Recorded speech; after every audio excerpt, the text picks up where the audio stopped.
All right, hey there. So we're here checking out another abandoned mine. This one though, I am kind of doing by myself. I brought someone with me, but they are about 20 minutes back down the trail. It's kind of a hard trail. um, so I probably won't go in too far because it's not that safe to go alone, and I don't want to get snatched or I'd get got. So I probably won't go in too far here, but let's give this cave a check out, or this mine. Uh Supposedly this is called Privateer Mine. I am not 100% sure, but I believe so. Just here in Utah. All right, let's go look for some beasties. Hey, stop looking at my face. There we go. All right, let's do this. And so he went on to the cave without me. I just am hanging out down at the very top of a mountain. I'm waiting here, and maybe this is a vlog just to tell you what happened to me in my last hours, because I'm going to die.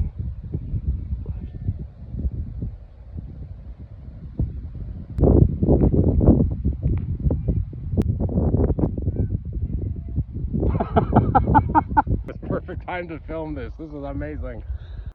All right, so this is the place. This is the mine entrance here. Let's check it out and hope that nothing gets us. All right. Okay. This mine entrance is big. Like usually they're a lot smaller. Okay. Beasties. Oh. Don't come out. I'm not calling you. don't come out. Oh, this is interesting. It's so big. Like, I don't know if I could even jump and touch the roof. This is a lot bigger than the last mine I went in. Most of it was kind of pretty tight.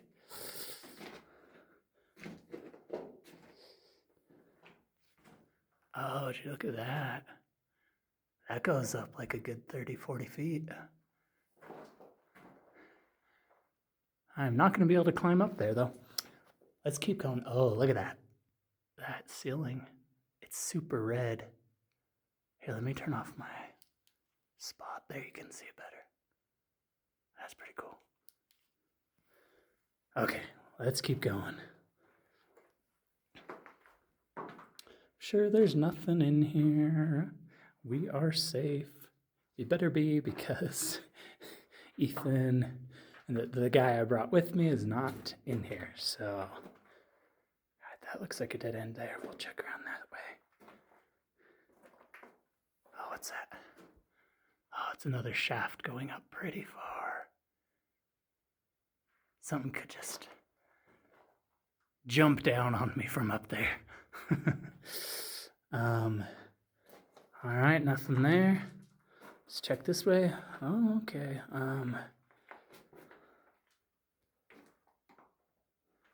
Is that a dead end? I hope it's not. Tell me there's another way to go.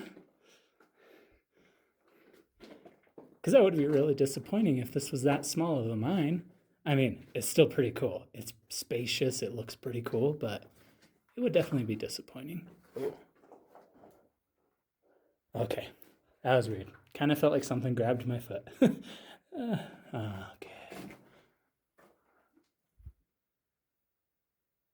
What was that? I think that was just water dripping. Or maybe it was my bottle. These are some cool looking rocks. All right, moment of truth. Is this the end? Ah, man. That's the end.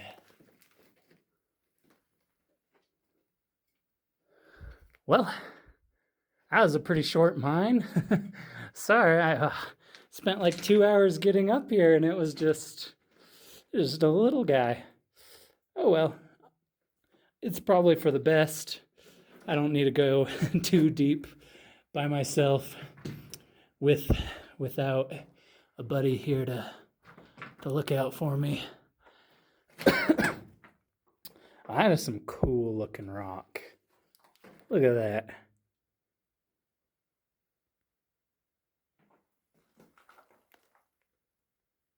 Interesting. Oh.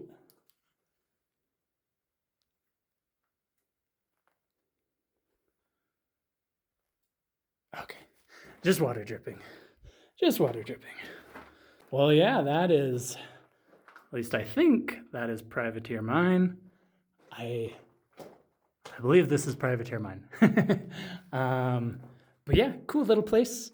No monsters waiting for me in this small area. And I don't even see a werewolf or Sasquatch waiting for me at the entrance. So it looks like we're going to get out of here okay. You are still going to get a scary story, don't worry, but I'm actually going to just tell it in a dark place, not in this cave, because I am running low on time and don't want to be hiking through the woods in the dark. So don't worry, you'll still get a scary story. It's going to look a little different because it's probably going to be in my closet or something. All right, well, we made it out of the cave. No death, no snatches. I felt like I heard something a couple times, and it almost felt like something grabbed my foot at one point. But there's nothing in there. There's nothing in there. We're totally good. All right, let's get out of here. All right, scary story as promised. As you can see, I'm not in the mine, but that's because I was running short on time and I would have had to walk through the dark for 15, 20 minutes, maybe a little bit more if I told it in there. So I figured I'd rather tell a scary story than becoming a scary story. And walking through the woods in the dark that's how scary stories start. So I'd rather tell it than become one. So that's why you're getting this amazing looking bedroom instead of the mine. Yeah. So here it is. Eli goes to reach for the keys from his grandpa, and his grandpa kind of pulls the keys back a little bit and says, "Don't go into the woods, Eli." Eli thinks this is kind of odd. He's been in the woods a lot around this place. Grandpa, don't worry about it. I've been in those woods so many times. I mean, I grew up there. You know that. Eli, the woods are not like they used to be. Don't go in there. Stay in the cleared area around the cabin. Eli kind of looks at his grandpa a little bit. Huh? Why? Why? He kind of goes to reach for the keys again. Give me your word, Eli. Don't go into the woods. Stay in the cleared area around the cabin. Like, okay, fine. I will not go into the woods. I will stay in the cleared area. Okay? That's what I'll do. His grandpa looks at him for a minute, kind of pauses, then slowly holds out the keys to him. Eli snatches them, gets in his car, starts driving. 7 hours later, he's pulling up the old dirt road. The cabin is coming into sight in this clearing that he knows so well. It brings so many memories back. So he finishes driving up this dirt road. He gets to the cabin, starts unloading his stuff. He's really looking forward to this. Not only is this a place of his childhood, brings back so many fond memories, but it's cut off from the world.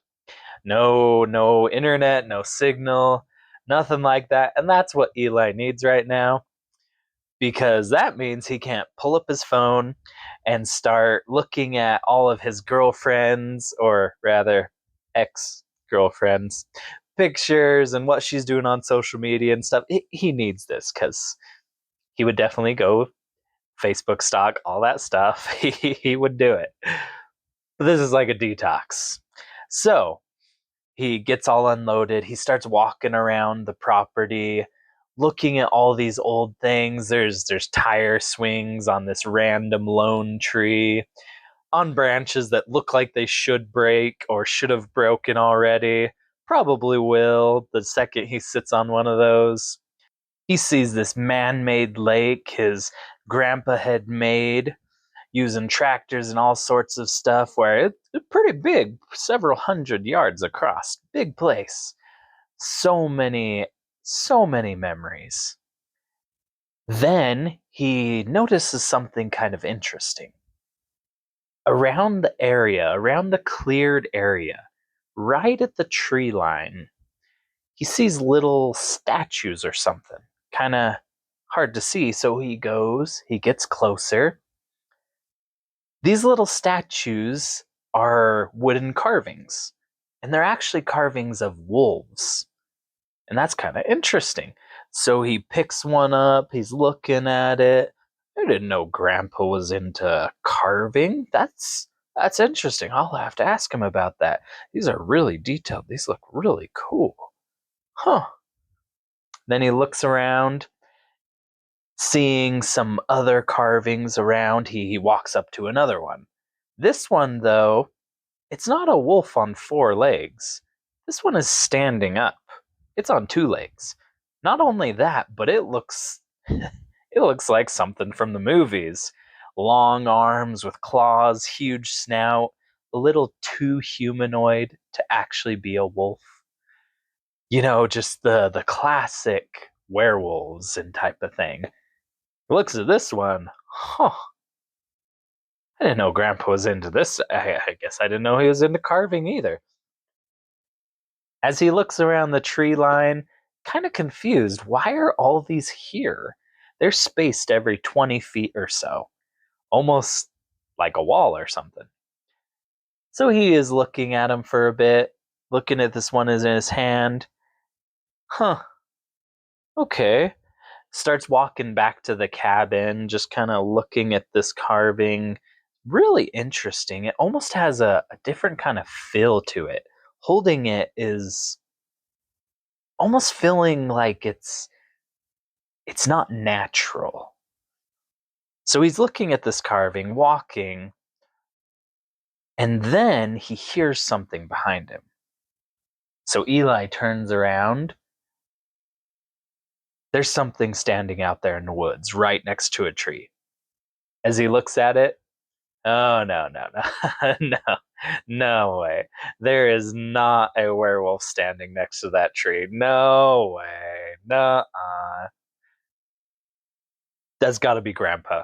Yep, yep, yep. That's Grandpa. That's Grandpa in a costume. He is a jokester. He loves jokes. He loves pranks. That's Grandpa out there in a costume. But he was really serious when he was telling me not to go into the woods. Could that be? That's it. No, no. He was so serious because it was part of the prank. He was just trying to scare me.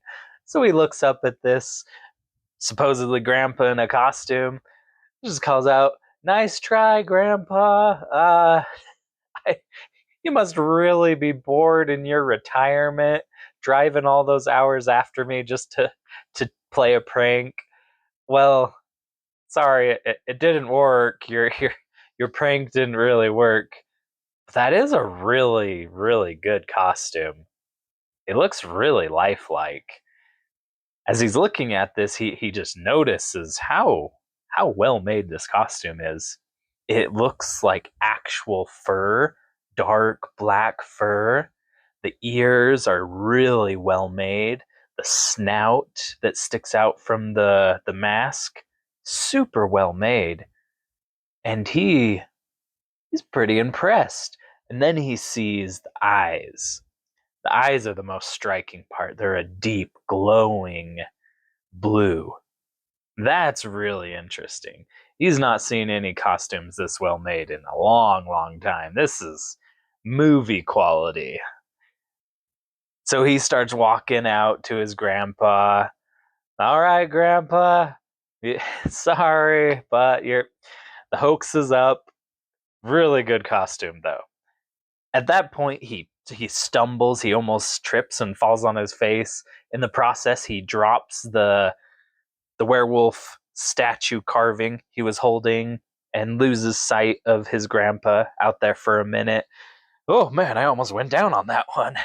Steadies himself, gets back up, looks around, and his grandpa in the costume is gone. There's nothing out in the trees now. Just nothing. This makes Eli kind of pause for a moment. Scans the trees. Okay, Grandpa. Where'd you go?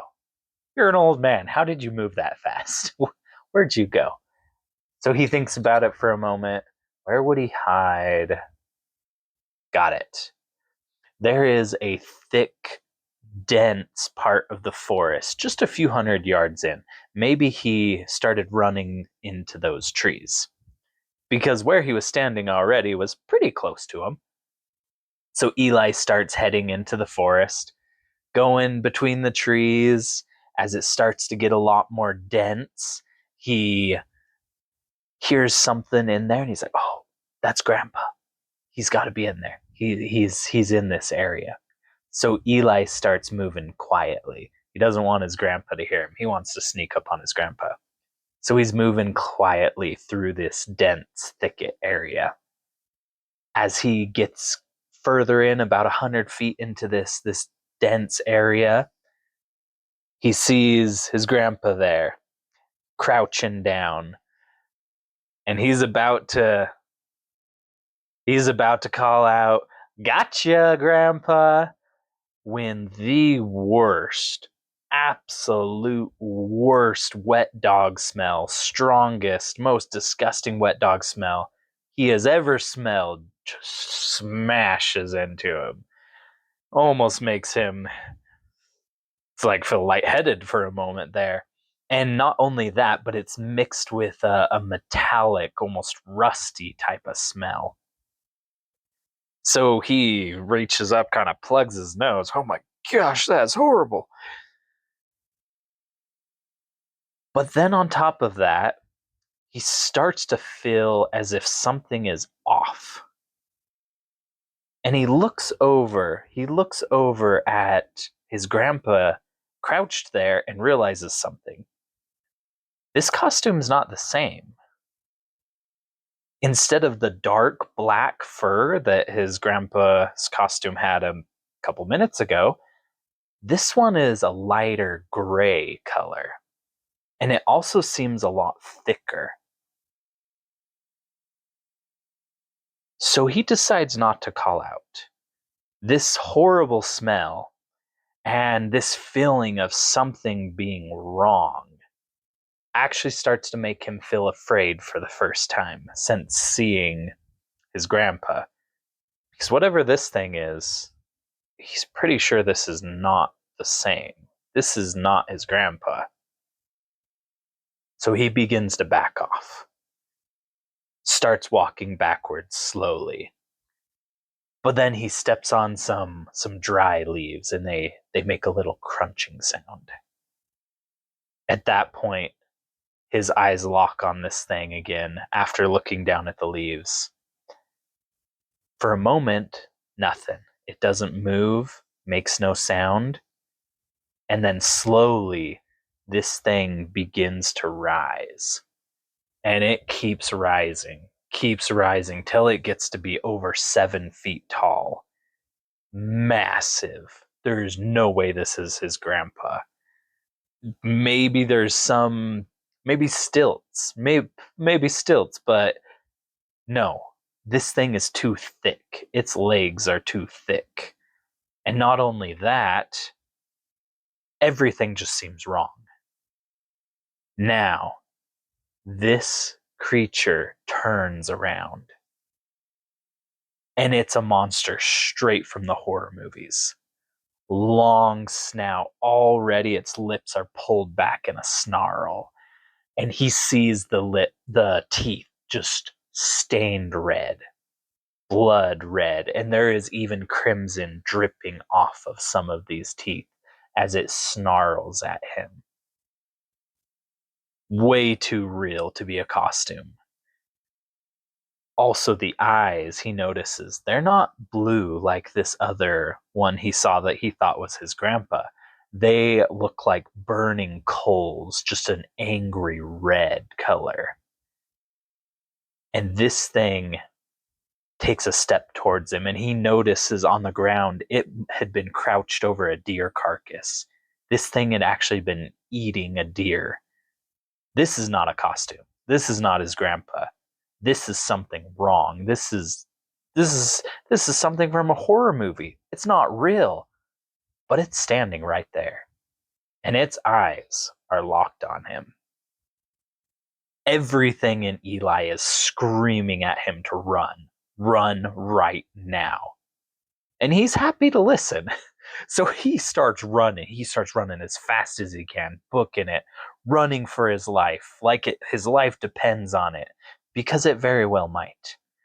And as he's running through this thick area of trees, weaving through the trees, zigzagging, going as fast as he can, he hears this monster begin to give chase, crashing through brush, not trying to be quiet, trying to catch him. As he's running, he gets out of the thick area and is able to start picking up speed. But only a few moments later, this thing behind him also comes out. And he looks back, and it's moving fast. This thing is moving way faster than he is. Even pumped full of adrenaline as he is, this thing is going to catch him long before he gets to the cabin. If he's lucky, he's only just going to get to the tree line where the trees end and the property is cleared. That's the farthest he's going to get. It's still hundreds of yards to the cabin. But he keeps running. There's nothing else he can do. So he continues to run, and he is screaming and crying, calling out for help, even though there is no one around to help him. He is running, and he can hear it getting closer and closer. And just as he gets to the tree line, just as the area becomes clear of trees, this thing smashes into his back, sends him flying. At the same time, he feels pain shoot through his shoulder and his upper back, as if either it smashed into him or clawed him something. Then he hits the ground and he rolls. And when he comes to a stop, he just puts his hands over his head and cries. He knows this is the end. Whatever this monster is, it's real and it has him. But nothing happens. No claws, no teeth, nothing. So slowly he takes his hands off his head, looks up, and there it is. This nightmare in the flesh, only a few feet away from him, eyes locked on him, teeth exposed. This thing wants him, but for some reason, it's not moving closer. It's just standing there, and he can almost feel frustration rolling off of this monster. It's like something is stopping it from moving forward. Then this beast, it looks down at one of these carvings of a wolf on the edge of the tree line. After a moment, it looks back up at him, parts its teeth, and howls, a sound that he's sure is going to haunt him in his nightmares. It swipes at the air, then turns around, bounds back into the woods. Eli only watches for a moment before he gets on his feet. He starts running towards the cabin, ignoring what must be blood trickling down his back. He runs as fast as he can. He gets into the cabin, slams the door, sinks down to the ground, and just starts crying. Just full on crying, weeping, not just because of the fear, but because some relief has come to him. Whatever that thing was, it's gone. And now he's safe. Or at least he believes he is. All right. There's your scary story in a cave. Just kidding. In a bedroom. I'll do more in caves. Don't worry. Just didn't have time this time. Didn't want to become a scary story by walking through the mountains in the dark. All right. You may see Eli again in the future, in a future cave. So subscribe, hit that like button because they're good and you don't want to miss the second part. All right. Until next time, have fun out there.